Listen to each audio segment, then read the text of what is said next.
हाँ भाई लोग, तो कैसे हैं आप लोग। Ram Ram, welcome back to the channel.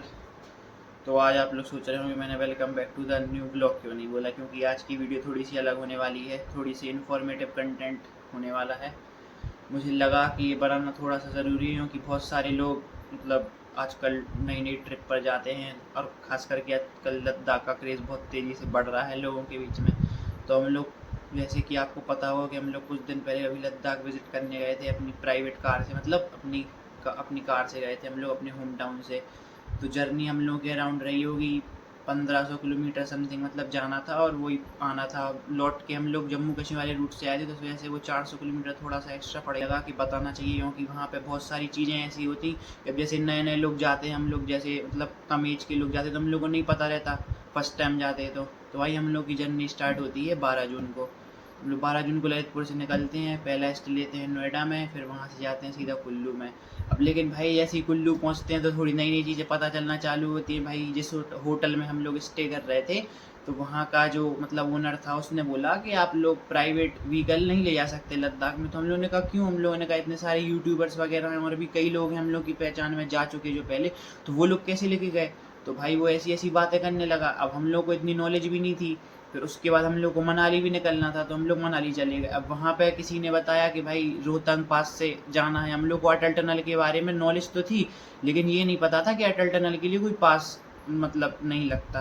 तो हम लोगों ने क्या किया, फिर उसके बाद हमने रोहतांग का पास बनवा लिया। अब भाई वो रोहतांग के पास के बाद हम लोगों ने जहाँ से बनवाया था, तो भाई उस बंदे ने 1000 रुपये हम लोगों से ले लिए, तो हमने दे दिए उसको। उसने 1 मिनट के लिए ये भी नहीं बताया हम लोगों को रोक के कि भाई आप लोग अटल टनल से चले जाओ, आप लोग क्यों वेस्ट कर रहे हो अपना पैसा। भाई उसने खट्ट से हम लोगों का पास बना के दे दिया। अब भाई बाद में पता चला वहाँ पे लोकल ड्राइवर में मनाली के, हम लोग जहाँ पे पार्किंग करी थी अपनी कार, वहाँ पे ऐसी लोकल ड्राइवर ने हम लोगों को बताया कि मतलब ऐसा ऐसा सीन है और आप अटल टनल से जा सकते हो। लेकिन हम लोगों ने फिर भी अब बनवा लिया था, तो हम लोगों का प्लान ऐसे ही बदलता रहा। तो हमने कहा चलो एक दिन मनाली में और स्टे कर लेते हैं।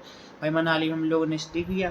फिर अगले दिन हम लोग निकले सुबह सुबह अर्ली मॉर्निंग, मतलब 4:30 बजे के समथिंग हम लोगों ने मनाली छोड़ दिया था। मैं आपको यही सजेस्ट करूँगा कि जब भी आप लोग मतलब मनाली से लद्दाख जाओ बाय रोड, तो भाई बहुत ही अर्ली मॉर्निंग निकल जाना, क्योंकि वहाँ पे सुबह बहुत ट्रैफिक मिलता है। अगर आप 7 बजे के बाद निकलोगे तो पता चला आप पूरे टाइम वहीं पे जाम में ही फंस जाओ, क्योंकि बहुत ट्रैफिक रहता है। जैसे बारालाचा पास पे अभी 2-3 दिन पहले ही 7 से 8 किलोमीटर का बहुत लंबा जाम लगा था। तो इसलिए अर्ली मॉर्निंग निकल जाओगे तो कोई ट्रैफिक नहीं मिलेगा। तो भाई हम लोग अर्ली मॉर्निंग निकल गए। और हाँ भाई, सबसे इम्पोर्टेंट एडवाइस तो ये है कि जैसे ही आप लोग अगर बर्फ़ वगैरह देखो ना, तो बर्फ़ को देख के उतरो, फोटो वोटो खिंचवाओ। लेकिन जो चीज़ ज़्यादा हाइट पे है ना, वहाँ पे 5-10 मिनट से ज़्यादा मत रुकना। फ़ोटो खिंचवा के जल्दी जल्दी मतलब अच्छी फ़ोटो निकालना, ऐसा भी नहीं कि बहुत ज़्यादा जल्दबाजी में हो। अच्छी अपनी फ़ोटो निकालो और उसके बाद फिर मतलब निकल जाओ वहाँ से, क्योंकि वहाँ पे ऑक्सीजन की थोड़ी सी कमी रहती है। हम लोगों ने वही गलती करी। बारालाचा पास पे हम लोग मतलब ज़रूरत से ज़्यादा रुक गए, 15-20 मिनट रुक गए। भाई गाड़ी के अंदर का टेम्परेचर था नॉर्मल, ऑक्सीजन अच्छी खासी थी। बाहर जाके हम लोगों ने बर्फ़ को देख के दौड़ वौड़ लगा दी।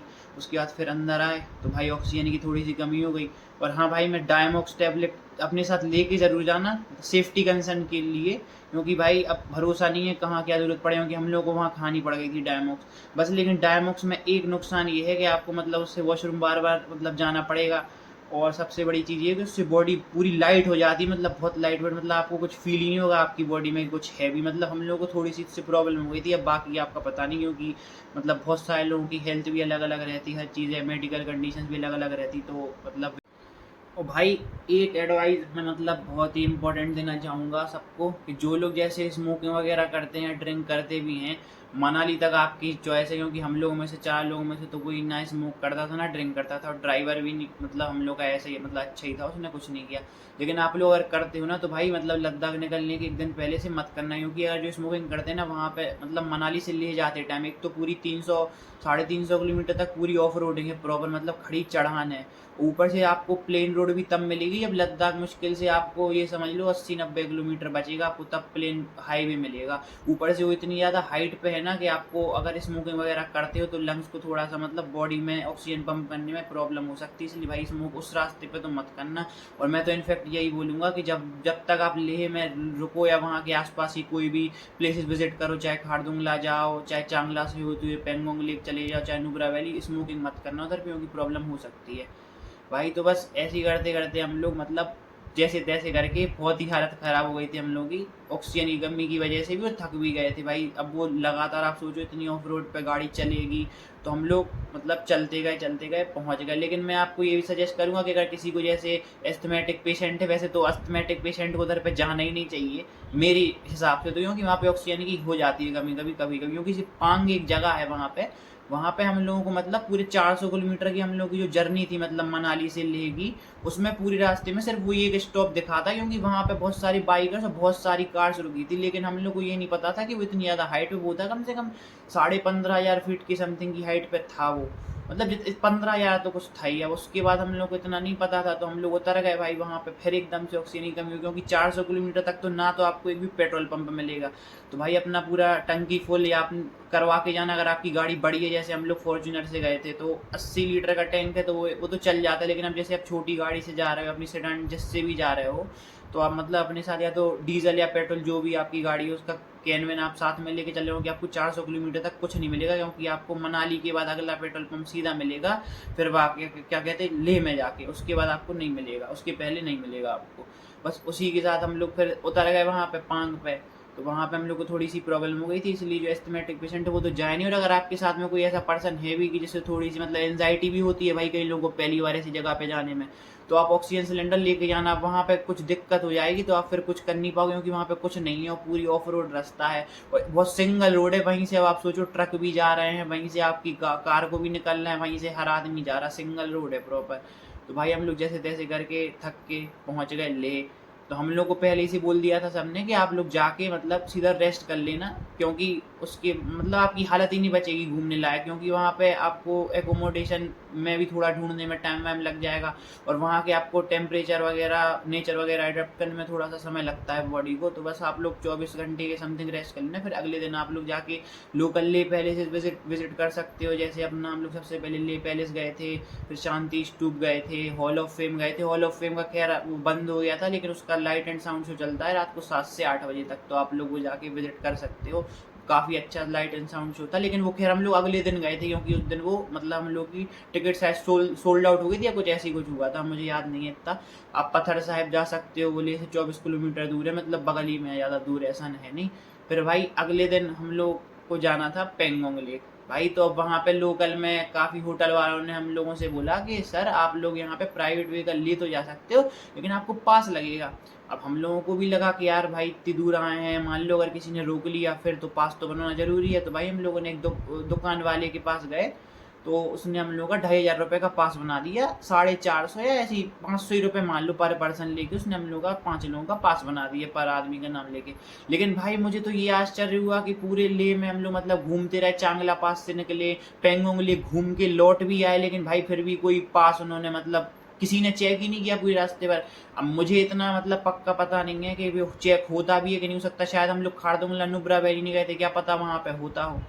अब लेकिन फिर भी आप लोग सेफ्टी कंसर्न की वजह से बनवाए ना, लेकिन अब क्या मतलब भाई इतनी दूर जाओ फिर वहाँ से लौट के आ जाओ आधे रास्ते से, समझ रहे, फिर मन खराब हो।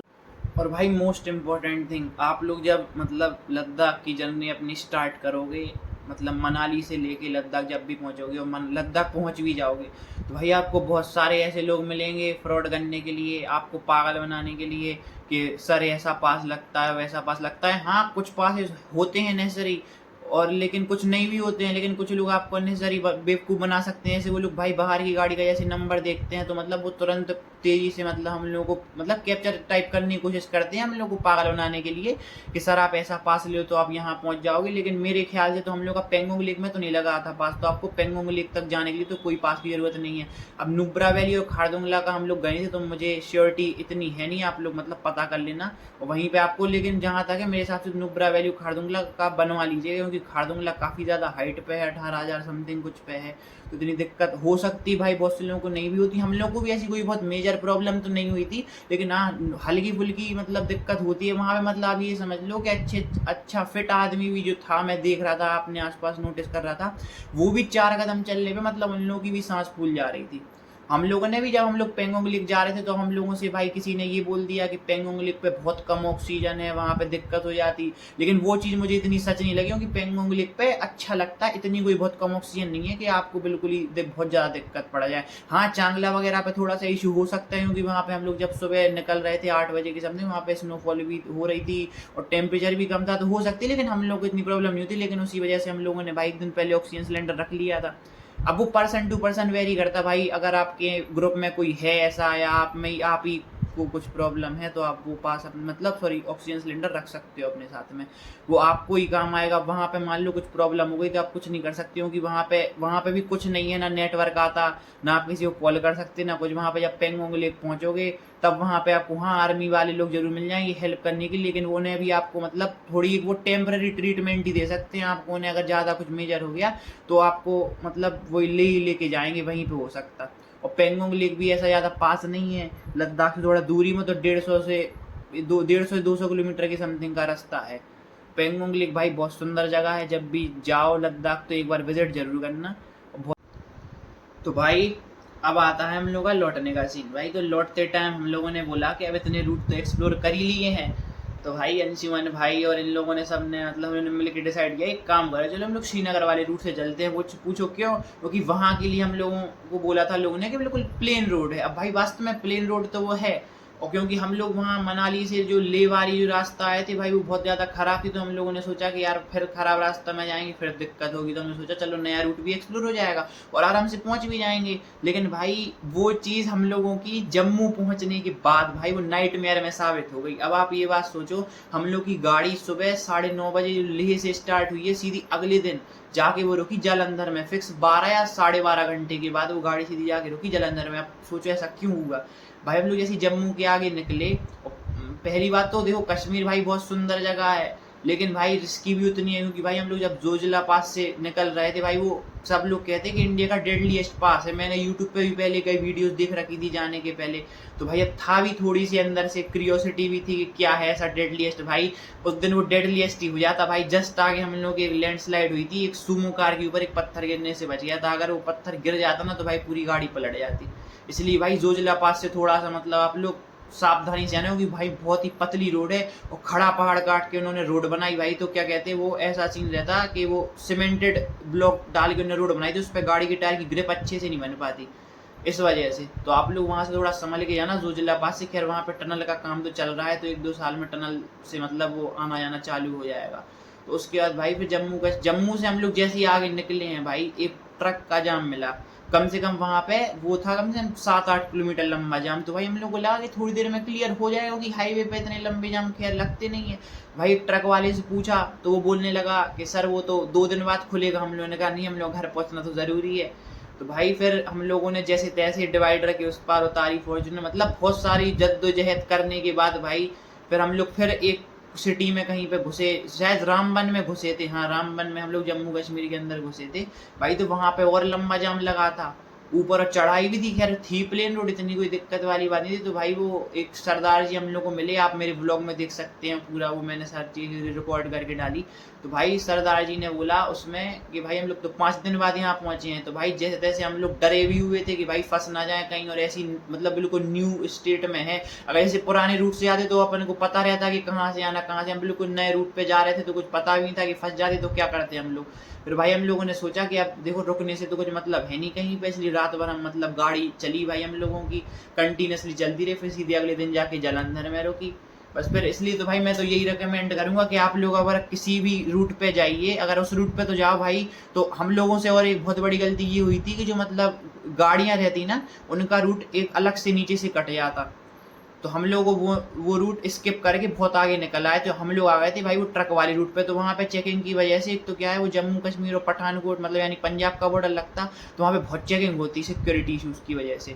इस वजह से भाई वो कट आप लोग देख के आने, क्योंकि बहुत सारी गाड़ियाँ हम लोग के साथ ऐसी भी थी जो हम लोग जैसा वो रूट स्किप करके आ गई थी, जो नीचे से कार के लिए सिंगल रूट जाता। इसलिए आप लोग सोच समझ के आना उस रूट से। बाकी वो रूट में कोई प्रॉब्लम नहीं है, अच्छा बिल्कुल प्लेन रूट है। इसलिए आप लोग सीधे साधे रास्ते से आना, क्योंकि हम लोग तो रात भर जाम में फंस के भाई बहुत ही ज़्यादा हालत ख़राब हो गई थी। रात भर गाड़ी चली थी, ना कोई ढंग से तो ना सो पाया था ना कुछ, मतलब सब थोड़ा थोड़ा ही ऐसे ही सोए थे।